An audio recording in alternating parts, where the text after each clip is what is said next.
Well, hello everyone. It's Virginia Warren here, lawyer and conflict alchemist and co-founder of the organisation called Lawyers for Love. At Lawyers for Love, we believe that the legal system is presently based in fear, and we say that a higher level of consciousness is needed to resolve problems that were created from a particularly low frequency of consciousness. Today, we have with us the amazing Esan Pilai. He's just fabulous, and I just can't wait to talk to him. And I'll just tell you a little bit about him. He is a lawyer in Victoria, and he says that being a lawyer wasn't something that he'd always sought to be. However, at a young age, he didn't comprehend truly why. He comes from a lineage of lawyers, both in immediate and extended families. However, civil law didn't interest him. Commencing his further tertiary education at 17, Esan took longer than most and eventually commenced legal practice just after 26 years old. Commencing his first 2 years of post-admission experience, he had carriage of 188 cases. Wow. In a combination of civil and predominantly criminal law, which really drew on his passions for advocacy, evidence, and appearing as counsel. It was during those 2 years, Esan discovered how the frequency of the court, police custody and prison environments was. Ultimately, these environments, he found, would affect many of the professionals who attended to assist. This is so very true. I can't wait to talk about this through some facet or another. Esan found leaving after conducting matters that would have somewhat of a negatively skewed disposition toward life, and it would take conscious decisions to actively shift out of that mind state. Keeping involved with things outside of the law greatly assisted, with music and sports being passions of his, and we'll talk about this a little bit later. It's assisted in the alleviation of the mind state, also carrying out oneself. He sought to always be transparent as to who he is as a legal practitioner, to actually relate to those Esan is representing as human beings and to go over and beyond wherever possible, as opposed to merely just doing the primary requirements of being a solicitor advocate. It was in relating to his clients where he found that love, or a form of love, was a key in literally placing himself in the position of those who are seeking legal assistance in what is often the darkest point of their lives. Now, that's so true, isn't it, Esan? You know, you're in crime, and of course, you don't want to be in the spot that they're in when they're coming to speak to you. And it's probably one of the most painful experiences. But let's go back to how you got into law first. That's what I want to know about. Your family was in law, and you said you had a passion all your life. Why? Why did you know this? Like everything in life, we're coupled by, our nature and nurture, so to speak. So growing up in an environment where it was just always like, I can't really explain the level of conversation, even from being a child, was just very like on the money, very switched on, very engaging, very open. And I think in turn, watching as well, what your parents did, your uncles, aunties, all of that, it plays a very big influential role as, as a child. And then it was really, it kind of, the rest kind of speaks for itself in that even though I started studying the bachelor's at a young age, it helped me in questioning actually why and what sort of purpose this was going to serve. Not just for me, but society as a whole. Because, I grew up in like a traditionally blue collar kind of political ideology with the socioeconomic status of a white collar family. So it was very, it was always like, do what you can for the have-nots as opposed for the haves in order to bridge that gap. So I think a lot of those ideologies and beliefs played a big part into how I eventually became a lawyer. But God, it was shocking when I entered it. So. Okay. So 188 cases. Whoa, that's amazing. That's big. What happened? How did you get through that? With a lot of mania.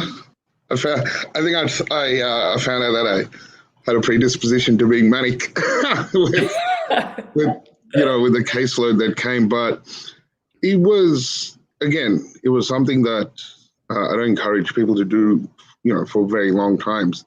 And 2 years from the period of about 26 to 28, I pretty much camped out at courts and just represented people who didn't have legal representation. Wow. And I wouldn't do it. I do it pro bono, and I just learned everything. And, they say it takes a village to grow a child. And my village was the courts, from Dandenong to Ringwood to Moorabbin to everywhere, Frankston. I'd just get in my car in the morning and drive down and be like, who can I help?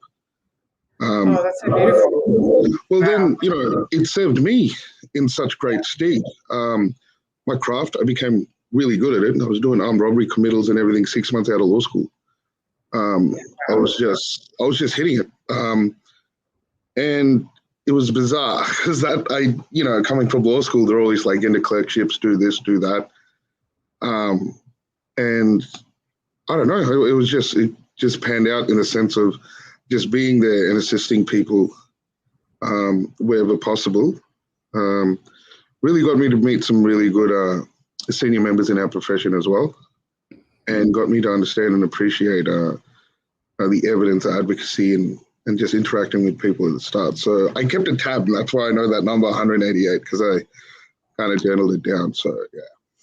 So you saw yourself more working in the criminal law space. That's really what attracted you more than the civil law. Yeah. Okay. Yes. Yeah. Okay, that's great.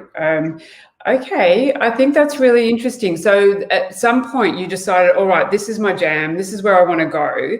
But then you're in that part of the system, and then you're feeling the negative energy in there.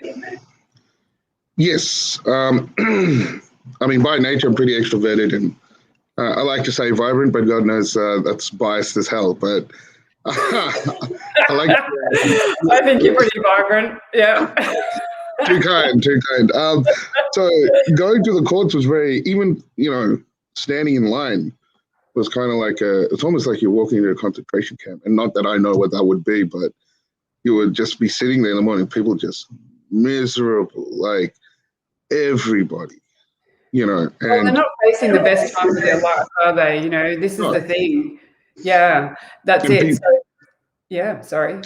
Sorry to cut you off, Virginia, but people fail to really see that because they're not there.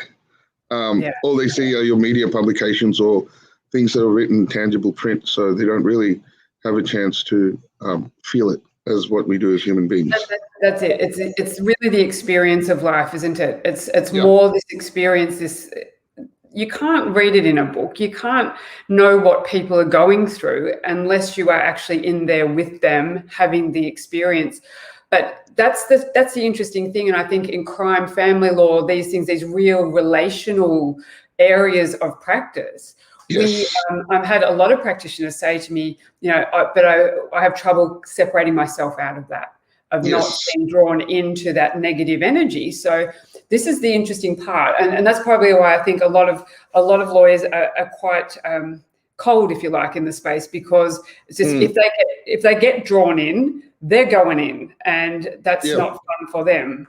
So how do you deal with that? Well, through everything was trial and error. I remember when I was 26, I had my first contested hearing, which I won. And the bloke was just 3 years younger than me. He was like this gone in 60 seconds kind of fellow. And I became, I would say, friends with him.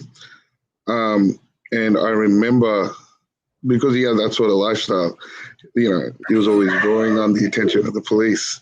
But eventually, when a couple of detectives had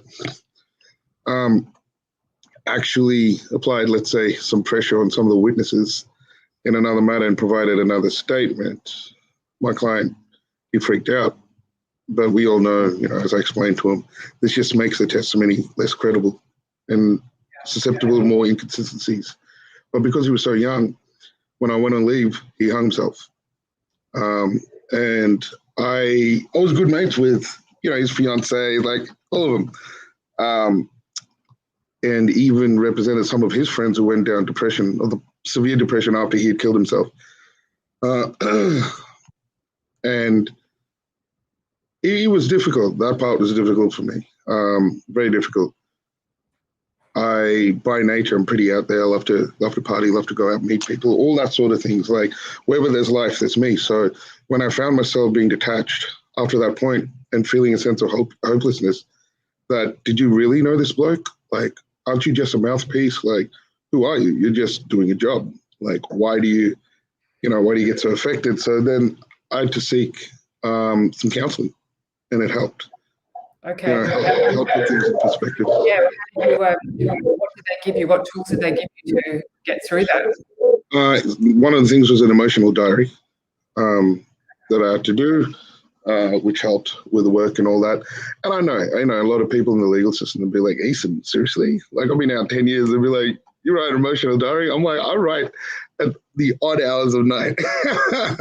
Yeah.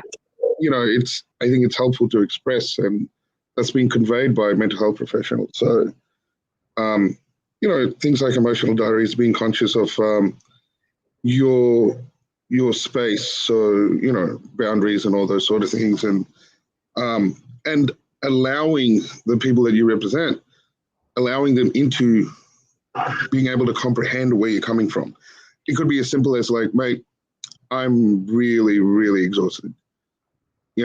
Can I speak to you about this tomorrow? And most of them are like, mate, it's a weekend. You should be out doing something. Thank you for just even responding to us. Like, people are people. People are always going to understand as long as you're able to unite people in that ability to comprehend, and in a form of being able to explain it and saying, I'm not treating you a certain way because of no reason. I'm treating you because of this. So communication is as well for me.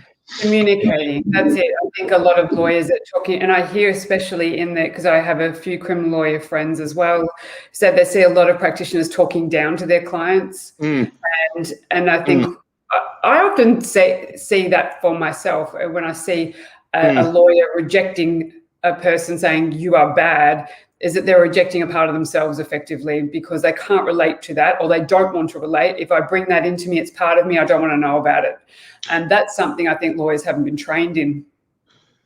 Yes. Objectivity, the reasonable man test is like a whole, Westminster sort of concept from the House of Lords and back then, coming from like Magna Carta days and all that. So how effective are we really in incorporating that objectivity when we can't really define an abstract concept as such? So how are we going to really do that ourselves? It's kind of like we just have to move through the motions and learn, how to do that.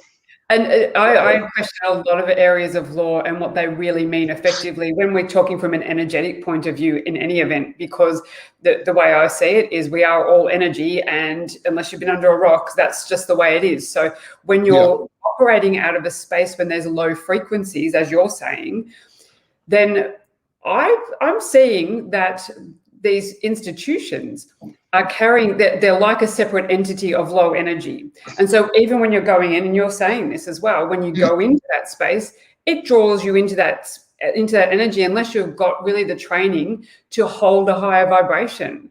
And it'll take you down. It'll take you down. So, a lot of people in the industry are drinking, just finding relief somehow to get out of that space because they bring it home. Yes, 100%. I think we're one of the worst industries for substance addiction and suicides. And it's a bit sad because I think we're one of the only industries where there isn't as much dialogue, perhaps, or even, like, I know, some of my colleagues and friends who are in the medical professions that have it like readily accessible, like just boom, like right there. It's like, I'm having a bad day. Okay, boom. Here's someone right now here. As part of our parole, as part of the hospital or whatever it is, like now, go now. And then you're not held to a fit and proper, person standard to then get into practice. What is a fit person? I believe, we all have mental health issues. It's just a question of degree. So, and if you can't even recognize that in yourself, you have real problems because we're all working as a human. We're all working our way through this journey called life and growing. And everything we meet is, or every person we meet, every adventure is that experience of it. And if you aren't in there and saying, wow, why am I here? Why am I dealing with you? Why am I reacting to you? Why? And particularly in the criminal law field. I mean, these beautiful humans are there. They could be great examples as teachers for all of us of, wow, look at you. How did you get here? You know, what happened? Tell me the story. You know, I want to hear it, because that's the big adventure. I mean, these people are having, I know some people wouldn't agree with me, but I think that the people in this space are having the greatest adventures of all and trying to overcome the big hurdles. Whereas a lot of us are living quite a vanilla life. And what sort of a life is that? I mean, not saying everyone should go and do criminal activity, but they've ended up in that space by choices they have made. And so it's the question behind all that, why did you make those choices? What happened to you? And when we can all get together and like, ooh, what's in this? What's in this story that we can all grow from? The society, the community can grow from these stories and make it a positive event, change the court system around to be more of a positive event than this negativity. Like, you've been bad, you go over there, lock you away, see you later. Don't want to know you. You're not part of my society. Yes. And terminologies like, you know, crook and things like that, like people use, it's just perpetuating a whole cycle. The whole system, I'm at this point where I'm like, I'm not going to change the system. You know, maybe I can make some sort of changes within the system, but it's like a fundamental structure of the system where if you don't practice the whole, you know, whether you're prosecuting or defending or whatever it is in our judicial system, the criminal justice system will then, you know, it doesn't work unless there's that objectivity and you practice it with that objectivity. Like, you know, you're not there to play the role of your moral compass. You're there to do a duty that you took an oath to do. Like, legitimately. Yeah. That's where it ends. And if people don't realize those are the rules, then there's no point in playing the game, you know, because it's a structure, right? And I think within that comes growth as well, and introspection, and your understanding and compassion can actually get pushed further, because then it goes deeper and deeper and deeper. And then you're like, oh, right, okay. So this person tried to groom a child because they were molested as a child themselves. Right. And you don't pick up on that unless you push, you know, and you push to maintain that objectivity. But that's why I tell people who get into legal practice, especially into crime, your past story is irrelevant. It doesn't matter what happened to you. Nothing of that is relevant. There's no point in patting yourself on the back and saying, I became a lawyer because of X, Y, Z, or what I went through. I want to stand up for justice. Yay. No, that's inherent biasness. It's only going to cloud your ability to be objective and in turn affect the human beings that are coming to you to help them. Yeah, it is holding the space is what I like to say. It's being able to hold an objective space where you don't react to their circumstances, because a lot of us haven't done our own stuff, you know, sorted out our own shit, basically. We're still reactive. And that's when I see people judging their own clients and think, well, probably not the job for you if you're in that space. You are, as you're saying, you know, more objective. You're standing back, you're holding space for them so that they can have their journey and see where they're coming, you know, through this system. But I love the word compassion. That's a word that really is not used. It's just another word for love to me, is compassion, seeing what the other person is actually going through and having, oh, that's your story, that's your journey. Okay, well, I mightn't have agreed with what you've done, that, you know, but that was right action for you, because you, this is what I say, is people only do things because they feel better in the doing of it. And that includes every crime ever.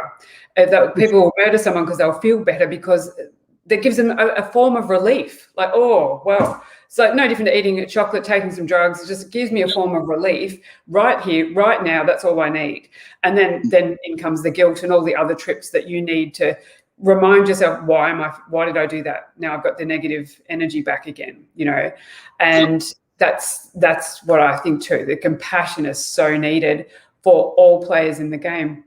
And in crime, it is it's the words that are used, like victim, perpetrator. We're still creating these structures, these energetic structures around the players in the game as well. Oh, you're the victim, you're the perpetrator. That means all these things. It means nothing. These people are just having a life experience. Let's see what that's about. Oh, definitely. I mean, systems like the law need, being one of the oldest constructs ever created by man, one of them, I guess requires a sense of structure and order and all that for people to follow and abide. But like you said, it's so skewered as to light and dark, good, bad, all of those sort of things, winning, losing. It's so skewered that sadly, we don't get a lot of the good work that the magistrates are doing. I know plenty of them are so under the pump and just do amazing work. And I used to appear opposing them, in matters and stuff like that. And they have so much heart, the majority of them that I'll come across. And the good work that the people do in the profession isn't really advocated or broadcasted. Even there's so many of them, so many of them, it's hard to name. And that's another thing that annoys me about the profession. It's, you don't praise each other. You don't actually compliment. And I do sometimes if I'm, lying, can't really sleep at night and all that. Mine's always racing. I'll message one of the lawyers. I'll be like, you know what? I really like that post that you did, or that blog you did, or it was good seeing you. And it makes so much difference. It's, But it is, I think, the profession is missing that connection as well. It is where we are trained to separate ourselves from the other, keep it all separated and compartmentalized. Take the emotion out. Use the left brain. Take the emotion out of the problems. You're half a human dealing with half a problem, and you can't connect. So that is what is affecting us as individuals, as lawyers. But this is exactly why I'm doing this show, is that I've talked to lawyers separately. We've spoken before. We've had a bit of a chit chat about all this, how to do it differently, and how there are really people in this system doing things differently. And I thought, why not just talk to them publicly? Everyone can listen in and hear, oh, wow, actually there are lawyers doing stuff like this. And it is probably more acceptable. It becomes more acceptable for others that want to be like this. Just like, why not? We're just humans. We're just doing a job. It's a job. And it is. I think when we came in, most of us were like, oh, I could save the world being a lawyer. And then you get sucked into the system, and the system's too hard. And you think, I can't make a difference, like you said a moment ago. And that idea makes me quite sad, because I think if every one of us changed it and said, oh yeah, actually I can make a difference. And if I can, and we reach a critical mass that says, yeah, there is a difference. We've just all raised the vibe and just changed the energy of the system. I think that's, if that's possible. 100%. And it's, making a difference and all that. I believe we do. I believe we, do make a lot of difference with people's lives and all that if we really, set out to. But if we start thinking, like if you think about all the, the influential lawyers or legal minds and stuff that came from, the past. Clarence Darrow is one of my favorites as well. He's Chicago civil libertarian. He looks tormented in his photos. The man looks like he's praying for death. He's just like in photos. But that's history dictates and connotates to us that in order to make a difference, your life needs to be difficult. It doesn't. It can be fun, and this is what I keep saying: is life is a journey. Yeah, it's tricky, and there's things to negotiate. It's the game. It's the game to play. But let's have some fun with it. And I know people say, oh, and everyone jumps to, oh, but what about rape and all this sort of thing? And I think, oh, why do you always have to go to the worst end of the scale when we're talking about having fun? It's just human nature. If I can't have fun out of that, how can I have fun out of anything? But the bottom line is actually everyone's life is, I'll say this, my grandmother told me when I was young, she said, if everybody put their problems on a pile, everyone would take their own ones back. And as a young person, that really got me. I thought, wow, isn't that the truth? Because you're dealing with this, I'm dealing with that. We've all got our own thing, whatever that is our part of the journey, I believe. And So if you're in the sector, and I have been in that sector, you know, in sexual attacks and things like that, where you think, okay, that was my journey. That was part of it. So that's okay. You know, I grew through that and understood it and everything else. Everyone's got a little trip. And if we look at all the players in society that way, we can see even the bully, you know, I know a lot of lawyers will talk about opposing counsel, but, you know, they're bullies and there's all sorts of things that go on in that space too. But you think, well, they're playing a game. Look at it for what it is. And life is your reaction to it. So again, if you can't be objective to that, why not?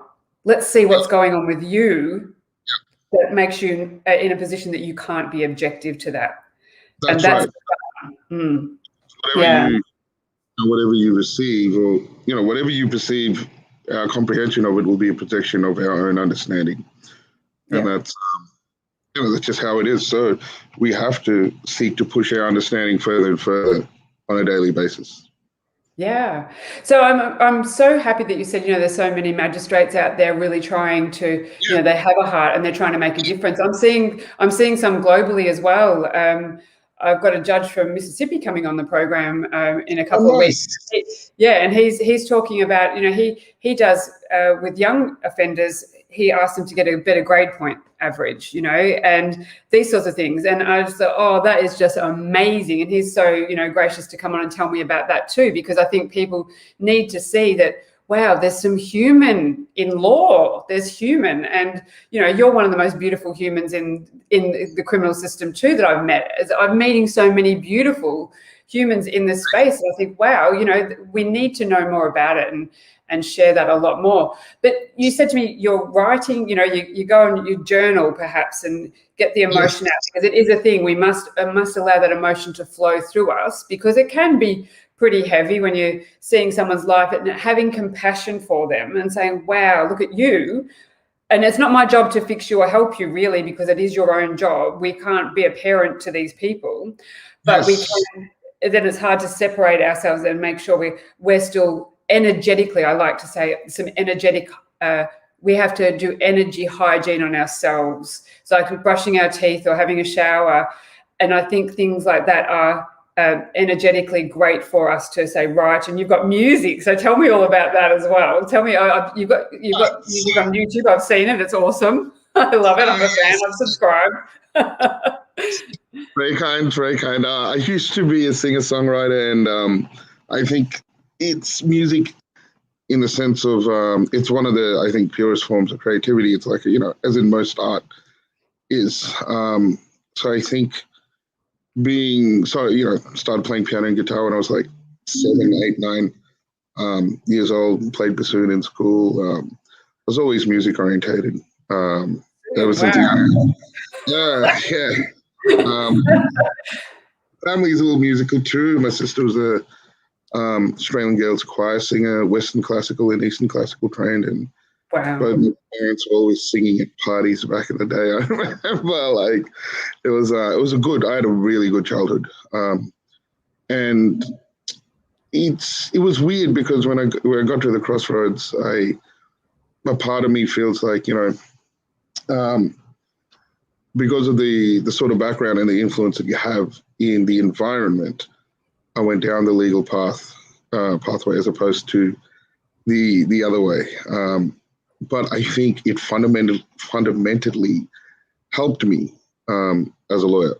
That balance, isn't it? Yeah, that creativity that's coming in from that other direction. Yeah. Yes, and even in your oratory skills or your counsel work or the way you interact with people or talk with people, and I think most members, in my experience on the bench, really appreciated that, you know, that rhythm or keeping that pace or having that dialogue as opposed to a monologue, or, you know, how law school wants you to do it. Like, you know, like, it's like, no, it's, you know, it should be an exchange, a conversation. It's, and I think music helped a lot with that, being a songwriter and all that.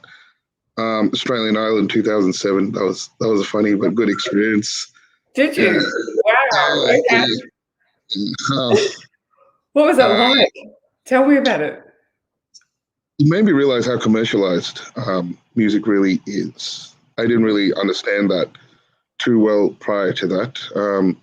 And regardless of your talent or creativity, whatever it is, it's about whether you could be marketed and whether you could bring that in. So things have changed a lot in the music scene now. A lot of people are very, you don't need record deals, you don't need publishing agreements. People are doing it on their own, and it's amazing to see just how talented the world is, like how creative, the world is. A lot of kids coming out. Hasn't it? Yeah, it's destructured. Like, you don't have to get this big record deal, because I know, when I was taught, get stream this music, but back in my day it was, the CD or the cassette. You had to go and buy the album and all this stuff. And I said it to my son one time. I said, oh, so I'll get that on a CD. He laughed. He said, no, you stream it, Mum. You stream it. Oh, okay. Yeah. What the hell's streaming?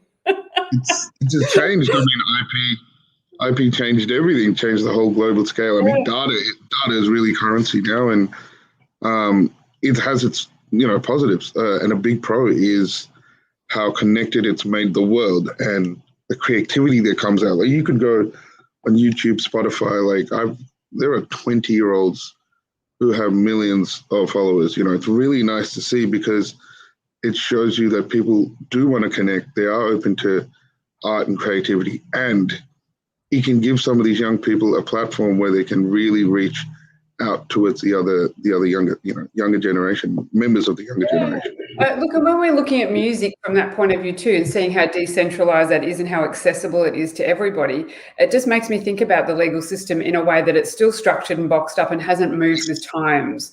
We haven't moved. It's been archaic. It's sat in that structure, the hierarchy, patriarchy, whatever you want to call it, over many, hundreds of years, and nothing has changed. And I feel that society is not accepting that way of doing things anymore. And I think you're feeling it too when you're saying more of a dialogue and connecting with a human, as this is a human venture. All law is about relationship. Everything to do with law is about a human relationship. So where's the human in it? And we've really got to decentralize this whole, or destructure this way of dealing with humans. And, I see a whole different path entirely, which is another big fat story, but bringing, those compassion, that love, that just objective holding space for people, know that we care about you.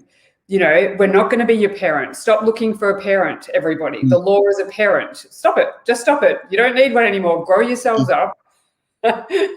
and this is, I think, the way, just a different way of looking at things as well, like music and everything else. So you've got a band as well. You're playing in a band, is that right? Or you've got this band? Yeah, I've got a really good mate who's, I've been fortunate enough to have 10 individuals who I consider my brothers. Biology wouldn't make us any closer. One of them's from the southeast area, and he's doing some of these, these tracks with me. And it was interesting because if it wasn't for COVID, I wouldn't have re-engaged into writing music again. So there's always a silver lining myself. Yeah, isn't that beautiful though? I think COVID and the creative part, I've known quite a few people that have been in these corporate jobs and very structured ways of life as well. And they've been stuck in these four walls and think, what am I going to do? And just the whole way of looking at life has changed.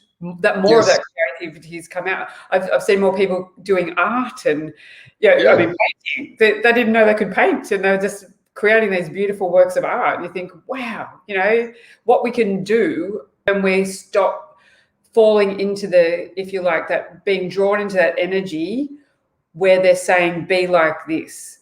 And it's the court system is drawing us all in, be like this in this system.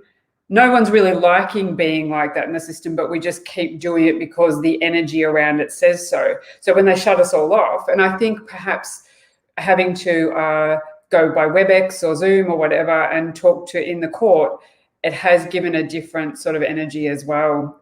When the magistrate's at your level, and it's a different whole vibe. And of course, we've seen a lot of interesting things happen with Zoom and the legal system, but it's, and I love it because I think it's really humanizing us all, like we're just people and we're just doing this thing that we're doing, trying to help others. My favorite saying is that we're glorified servants. Yeah, 100%. And that's, I think, the best way of being of service to another is so gratifying. It's so fulfilling. People don't realize if you're of service, now it's not being a servant, or it's not being a subservient, it is being of service. I'm here to help you get through this, but I'm not going to be your parent doing it.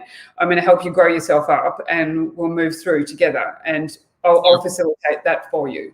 And we'll use this system to do it. That's what I think is a really ideal way of going. Oh, yeah, perfectly said, because it's you're just enabling them by providing the right tools to either rehabilitate or, choose a path that they wish. You don't control what people choose, and people do. All you can offer is a potential other alternative path, and if they choose it, they do. But most people will want to choose something that they understand. So it's comprehension is the key, and you can't get that unless, like The Art of War by Sun Tzu. It's like it's the way the message is delivered and understood. You require both. Yeah, and the art of listening. The art of listening. I think Freud said listening is healing, and often you'll have a client come in and tell their story, and if you're just listening, holding the space and listening, often a realization drops in and they can see themselves, because you're just being the mirror, you're just being the reflection. They're just like, oh wow, listen to me, whereas no one was listening before. So it's a shame they have to get into the legal system to be heard, but there you are, if we allow them to be heard. And that's another valuable skill I think a lawyer could have to help someone through their own, finding their own answers, basically, allowing that to drop in. Now, that's so awesome. If you've got any tips for lawyers that want to just bring a little bit more love into their legal practice and feel a little bit better about the work they do, what would you say? I always believe it's important to know why you got into the law. I think it's important in that sense. Like I said, maintaining that objectivity and not placing everything on your shoulders. It's, the world is the world, and you're just one member of it. So don't carry the burdens, and don't lose that objectivity, but also push your comprehension, push your understanding, push your awareness, raise it, and feel free to, always exchange dialogue with other members of the profession, always interact with other members of the profession. We're all walking a similar path and have experienced very much the same things. None of us are unique in that sense. We are, we're kind of just history repeating. So unless we exchange that and engage into a dialogue within, the profession with each other, you won't be able to learn, grow, comprehend, and adapt. And being a lawyer is all about adaptability. That's the key. Yeah, because the law is always changing the way it is presently, isn't it? It always changes. It's a movable feast, and the lawyer's job is not to know all the law, but know where to find it. Yes. Sometimes that can be in strange places. Yes. But anyway, that's another story. Well, thank you so much today, Esan. It's been an absolute pleasure to have you on the show, and I love what you do, and I absolutely do. I love what you do and the way you approach your practice, and thank you again for sharing. So anyone wanting to get in touch with Esan, he's in Victoria, and his contact details are below this broadcast. And hopefully you don't find yourself in a situation where you have to meet him on a criminal matter, but if you do, highly recommend. He's a wonderful human being. And so thank you all so much for joining today. Until next time.